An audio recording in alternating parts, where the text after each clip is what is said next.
اگر آپ نبی کریم صلی اللہ علیہ وسلم کی شان جاننا چاہتے ہیں تو اس ویڈیو کو آخر تک دیکھیے گا۔ ایک بار جبرائیل علیہ السلام نبی کریم صلی اللہ علیہ وسلم کے پاس آئے تو آپ صلی اللہ علیہ وسلم نے دیکھا کہ جبرائیل کچھ پریشان ہیں۔ آپ نے فرمایا کہ جبرائیل کیا معاملہ ہے کہ آج میں آپ کو تھوڑا غمزدہ دیکھ رہا ہوں۔ تو جبرائیل جو تھے انہوں نے آگے سے عرض کیا کہ اے محبوب، کل میں اللہ پاک کے حکم سے جہنم کا نظارہ کر کے آیا ہوں اور اس کو دیکھنے سے مجھ پہ غم کے آثار نمودار ہو رہے ہیں۔ تو نبی کریم صلی اللہ علیہ وسلم نے فرمایا کہ جبرائیل مجھے آپ بتائیے جہنم کے کیا حالات ہیں؟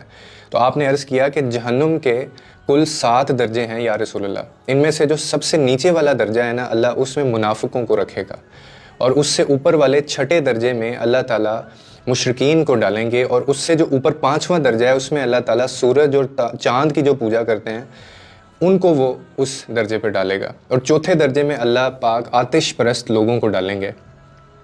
اور اس کے بعد وہ فرمانے لگے کہ 3رے درجے میں اللہ پاک یہود کو ڈالیں گے، اور 2سرے درجے میں اللہ تعالیٰ عیسائیوں کو ڈالیں گے۔ یہ کہہ کر جبرائیل خاموش ہو گئے، اور اس کے بعد نبی کریم صلی اللہ علیہ وسلم نے پوچھا کہ جبرائیل آپ خاموش کیوں ہو گئے؟ مجھے بتائیے کہ پہلے درجے میں کون ہوگا؟ اب جبرائیل جو ہیں وہ جبرائیل علیہ السلام کہتے ہیں، عرض کرتے ہیں کہ یا رسول اللہ، پہلے درجے میں اللہ پاک آپ کے امت کے لوگوں کو ڈالیں گے۔ جب نبی کریم صلی اللہ علیہ وسلم نے یہ سنا کہ میری امت کے لوگ جہنم میں جائیں گے تو آپ اتنے غمزدہ ہو گئے، غمگین ہو گئے کہ اللہ کے حضور دعائیں کرنا شروع کر دیں، اور 3 دن ایسے گزارے آپ نے کہ آپ مسجد میں نماز پڑھنے کے لیے تشریف لاتے، نماز پڑھتے، حجرے میں تشریف لے جاتے، اس کے بعد دروازہ بند کر لیتے، اور حضور رو رو کر اس کے بعد دعائیں کر رہے ہیں۔ تو صحابہ بڑے حیران ہوئے کہ یہ کیسی کیفیت طاری ہو گئی ہے نبی پاک کریم صلی اللہ علیہ وسلم کے اوپر، گھر بھی تشریف نہیں لے کر آ رہے۔ اور تیسرا دن ہے کہ پھر بتایا گیا سیدنا ابو بکر رضی اللہ تعالیٰ عنہ کو، وہ گئے دروازے پر دستک دی، اسلام کا انہوں نے سلام بھی کیا لیکن جواب نہ آیا۔ آپ روتے ہوئے سیدنا عمر کے پاس آئے اور فرمایا کہ میں نے سلام کیا لیکن سلام کا جواب نہ آیا، لہٰذا آپ جائیں، آپ کو ہو سکتا ہے سلام کا جواب مل جائے۔ اس کے بعد آپ بھی گئے تو آپ نے 3 بار سلام کیا لیکن جواب نہ آیا۔ حضرت عمر نے سلیمان فارسی کو بھیجا لیکن پھر بھی سلام کا جواب نہ آیا۔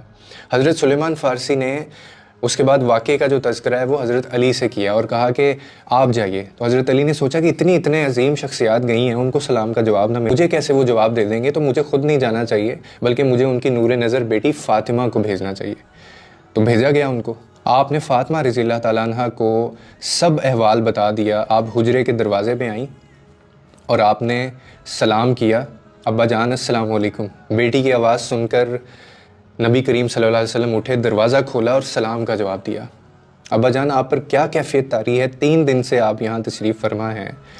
تو نبی کریم صلی اللہ علیہ وسلم نے فرمایا کہ جبرائیل نے مجھے آگاہ کیا ہے کہ میری امت بھی جہنم میں جائے گی، اسی لیے فاطمہ بیٹی امت کے گناہ گاروں کا غم کھائے جا رہا ہے، میں اسی لیے غمزدہ ہوں، اور میں اپنے مالک سے دعائیں کر رہا ہوں کہ اللہ ان کو معاف کر کے اور جہنم سے بری کر دے۔ یہ کہہ کر آپ پھر سجدے میں چلے گئے اور رونا شروع کر دیا آپ نے۔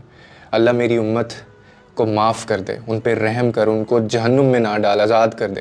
اور اتنے میں حکم آتا ہے کہ اے میرے محبوب غم نہ کر، میں تم کو اتنا عطا کروں گا کہ تم راضی ہو جاؤ گے۔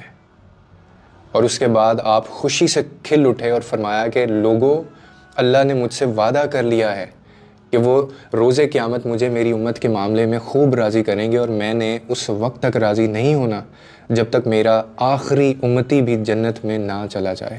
آپ تصور کر سکتے ہیں کہ ہمارے نبی اتنے شفیق اور اتنا غم محسوس کرنے والے ہیں، اور بدلے میں ہم نے ان کو کیا دیا؟ ذرا سوچئے گا۔